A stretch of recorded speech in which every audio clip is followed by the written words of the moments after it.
Hello friends, in the class 9th subject mathematics, today we will solve the exercise number 13.3. 13.3 of this chapter is surface area and volume, and in the last lecture we have solved up to the 4 questions in this exercise, and today we are going to solve the next question, question number 5. तो question number 5 देखिए, question number 5 है क्या, हमको बनाना है conical tent, एक conical tent जिसकी height हमको चाहिए कितना 8 मीटर, और साथ में हमको क्या चाहिए, उसकी रेडियस जो है गिवन दे रखी है 6 सेंटीमीटर 6 मीटर दे रखी है। एक आपको दे रखी है यहाँ पर हाइट जो कि 8 मीटर है, और साथ में यहाँ पर दे रखी है उसकी रेडियस कितनी दे रखी है 6 मीटर दे रखी है। क्वेश्चन ये कह रहा है कि इस टाइप का कोनिकल टेंट जो है हमको इस रेक्टेंगुलर टाइप के ट्रेपोलिन से बनाना है, यानी कि तिरपाल से बनाना है। एक टाइप का हमारे पास तिरपाल है, टर्पोलिन है, तो उससे हमको क्या करना है, इस ये कॉनिकल टेंट को हमको बनाना है। ठीक है, वो कह रहा है कि इसकी लेंथ कितनी लेनी पड़ेगी ताकि हम क्या कर सके, इसको लगभग हम इस टाइप का ये जो है कॉनिकल टेंट बना सके। साथ में वो बोल रहा है क्वेश्चन में कि 20 सेंटीमीटर हमें क्या करना पड़ेगा, एक्स्ट्रा लेना पड़ेगा, ताकि हम उसको स्टिच कर दें या कटिंग में कहीं ना कहीं वेस्ट हो जाए, तो उसके लिए 20 सेंटीमीटर हम उसको एक्स्ट्रा लेंगे। तो टोटल लेंथ कितनी आएगी ये आपको क्या करना है, निकालना है, और पाई की वैल्यू को आपको क्या करना है 3.14। देखिए, सबसे पहले अपन बात करते हैं कि इस टेंट को बनाने के लिए लगेगा क्या। तो इस टेंट को बनाने के लिए लगता है, आपको मालूम है कि जब ये कॉनिकल टेंट बनेगा तो इसका बेस जो है, बेस हमको बनाने की जरूरत नहीं है, केवल हमको इसको कर्ड सरफेस एरिया बनाने की जरूरत है। Curved surface area of cone हम देखते हैं, curved surface area of cone होता है पाई आर एल। हमें एक तो चाहिए स्लेंट हाइट चाहिए, लेकिन यहाँ पर ये तो हाइट दे रखी है, हमें क्या निकालना पड़ेगा, स्लेंट हाइट। ये हाइट दे रखी है 8 मीटर, हमें ये एल स्लेंट हाइट इसकी क्या करनी पड़ेगी, निकालनी। लिखेंगे given in a conical tent, in a conical tent क्या क्या दिया है, height is H is equal to 8 metre, radius 6 metre दे रखी है। Therefore slant height will be, what is the formula of slant height, L is equal to square root of H square plus R square. आपने L square देखा है, तो square आपको जानते हो कि स्क्वायर अगर साइड चेंज करता है तो उधर जाके रूट बन जाएगा, under root H square plus R square आ जाएगा। L equal to under root, what is height H square, what is radius 6 square, L equal to हो जाएगा 8 8 64, 6 6 कितना हो जाएगा 36, एल इक्वल टू हो जाएगा 100, दैट इज 10, और ये आ जाएगा मीटर। स्लेंट हाइट कितनी निकल रही है उसकी, 10 मीटर निकल रही है। अब हम बात करेंगे, यहाँ पे हमने स्लेंट हाइट निकाल ली, अब हम इसका निकाल रहे हैं सी एस, क्योंकि हमको टेंट बनाने के लिए जो टोटल एरिया चाहिए ट्रेपोलिन का, तो वो निकालेंगे। जो यहाँ पर आपका बन रहा है, कौन बन रहा है, ये जो आपका कॉनिकल टेंट बन रहा है, इसके लिए हमको बनाने के लिए केवल क्या चाहिए, सी एस ए सरफेस चाहिए।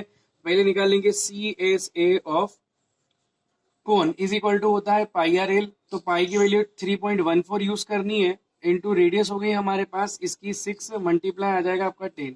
ठीक है, क्लियर है। तो ये हो जाएगा 10 का 3.14 में मल्टीप्लाई करेंगे तो ये आ जाएगा, और सिंपल आपको बता दूं, इसको आप लिख सकते हो 314 डिवाइड बाई 100 मल्टीप्लाई 6 इंटू 10, है ना। 10 से 10 कैंसिल करेंगे, 314 इंटू 6, 6 4 जा 24, कैरी 2 6 1 जा 6 और 2 हो जाएगा 8, 6 3 जा 18 डिवाइडेड बाय आ जाएगा आपका 10, दैट इज इक्वल टू 188.4 और मीटर और स्क्वायर। इतना हमको क्या चलेगा, एरिया चाहिए। किसका एरिया चाहिए, आपका यहाँ लिख रखा है मैंने 188, ये जो लिख रहा हूं मैं 188.4 मीटर स्क्वायर, ये तो इतना एरिया चाहिए हमको इसका सीएसए बनाने में। ठीक है, अब एक बात और है कि हम जानते हैं कि हमको यहाँ निकालनी है, लेंथ निकालनी है। वो ये कह रहा है कि जब हम इस सरफेस से इससे इसको बनाएंगे तो टोटल लेंथ कितनी लगेगी। एक्चुअली हम इस रेक्टेंगुलर शीट से, ये जो एक टाइप का रेक्टेंगुलर है हमारा पार्ट, उससे हम क्या बन रहे हैं, कोनिकल पार्ट बना रहे हैं। तो जितना पार्ट हम, जितना एरिया इसके लिए लगेगा उतना एरिया हमको इससे लेना है, यानी कि जितनी सरफेस के लिए इसका आपको ट्रेपोलिन लेना है उतना ही सरफेस का एरिया हमको इससे कट करना पड़ेगा। तो बेसिकली हमको कितना चाहिए, 188.4 मीटर स्क्वायर चाहिए। तो लिखेंगे अपन, now since conical tent is made up of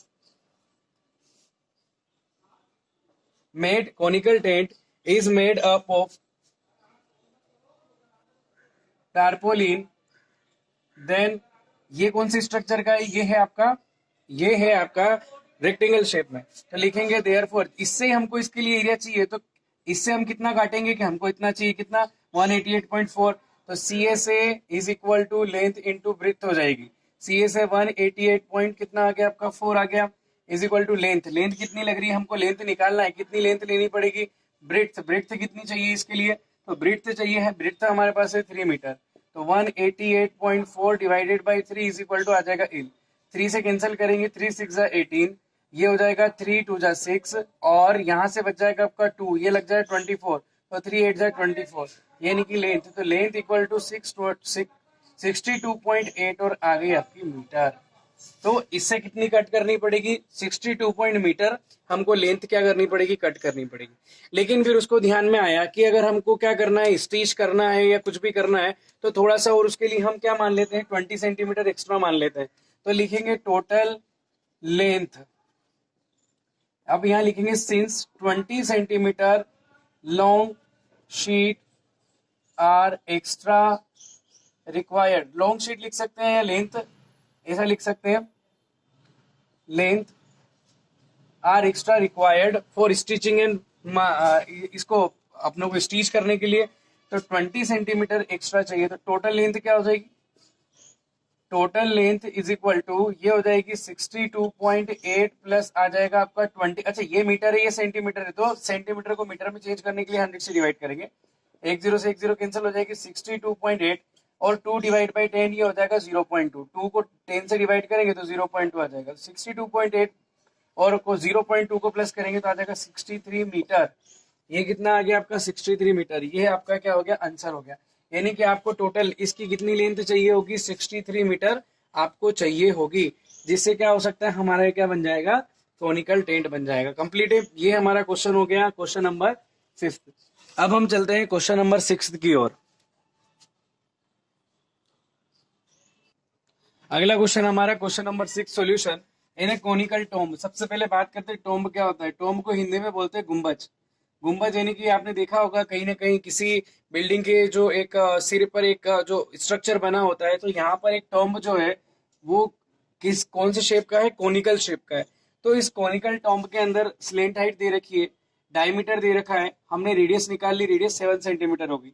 वो ये कह रहा है कि इस कोनिकल टोम्ब के सीएसए पर अगर व्हाइट वॉश कराया जाए, व्हाइट वॉशिंग यानी कि पुट्टी कराई जाए, तो उसके लिए आपको कॉस्ट क्या लगती है, 200 रुपीज लगती है। लेकिन कितने मीटर स्क्वायर के, 100 मीटर स्क्वायर के।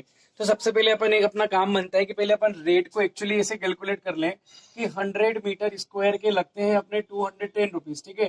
तो 1 मीटर के कितने लगेंगे, तो आप अच्छी तरीके से जानते हो कि इधर 1 करना है, तो इधर 1 कब आएगा, जब 100 से डिवाइड करेंगे। तो इसका मतलब ये हो गया कि हमको दोनों साइड अगर मान लो 100 से डिवाइड कर दें, बहुत सिंपल सी बात है बेटा, ध्यान देना, इधर 100 से डिवाइड कर दे और इधर भी किससे डिवाइड कर दे, 100 से, समझना। तो 100 से यहाँ हो जाएगा 1 मीटर स्क्वायर, तो यहाँ आ जाएगा ₹210 बाय कितना आ जाएगा, 100। इसका मतलब ये हो गया कि अगर हम 1 मीटर स्क्वायर के लिए निकालना चाहते हैं तो 1 मीटर स्क्वायर की कॉस्ट क्या निकल जाएगी, 210 बाय कितना आ जाएगा, 10, 210 अपॉन आ जाएगा 100 आ जाएगा। इसको अपन बाद में यूज करेंगे, लेकिन सबसे पहले मैं आपको यहाँ बता दूं कि इसका किस पर अपनों को व्हाइट वॉश कराना है, सीएसए पर। तो पहले सीएसए निकाल लो, क्योंकि एरिया के बेसिस पर यहाँ पर रेट दे रखी है। तो सीएसए ऑफ कोनिकल टॉम्ब, तो ये आ जाएगा आपका कितना, सीएसए होता है पाई आर एल, तो पाई की वैल्यू 22/7, रेडियस आपकी होगी 7 और स्लेंट हाइट कितनी निकल गई आपकी, 25 निकल गई। 7 से क्या हो जाएगा, 7 कैंसिल, 22 इंटू कितना आ जाएगा, 25 आ जाएगा। 25 टू जा कितना, 50 हो जाएगा, और 25 टू जा 50 और ये 550 मीटर स्क्वायर। अब निकालेंगे टोटल कॉस्ट।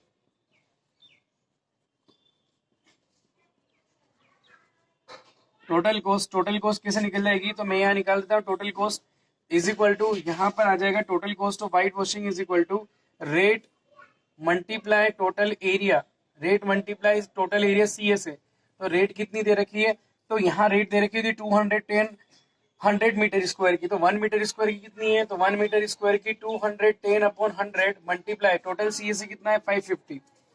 ये टोटल कितना है, यहाँ आ गया 550 आ गया। एक जीरो से ये एक से एक कैंसिल हो जाएगा, यहाँ बच जाएगा आपका 21 इंटू कितना आ जाएगा, 55। तो अपन क्या कर लेते हैं, 21 का 55 में मल्टीप्लाई कर दे, तो 55 इंटू अपन कर रहे हैं 21, तो ये हो जाएगा आपका 55 और ये हो जाएगा 55 टू द 110 5511, तो ये आ जाएगा आपका रुपीज 1100, कितना आ जाएगा 55, ये आपका आंसर आ जाएगा। ठीक है ना। यहाँ अपन ने 1 मीटर स्क्वायर की रेट निकाल ली, कैसे निकाली, 100 था तो दोनों साइड में 100 से डिवाइड करेंगे तो यहाँ कितना आ जाएगा 1 मीटर स्क्वायर, तो 1 मीटर स्क्वायर की रेट आ जाएगी 210/100 रुपीज। ठीक है। तो इसके बाद हम आगे बात करते हैं, ये जो है हमारे ये टोटल आंसर निकल जाता है। ये क्वेश्चन नंबर 6 का। अब हम देखते हैं क्वेश्चन नंबर 7।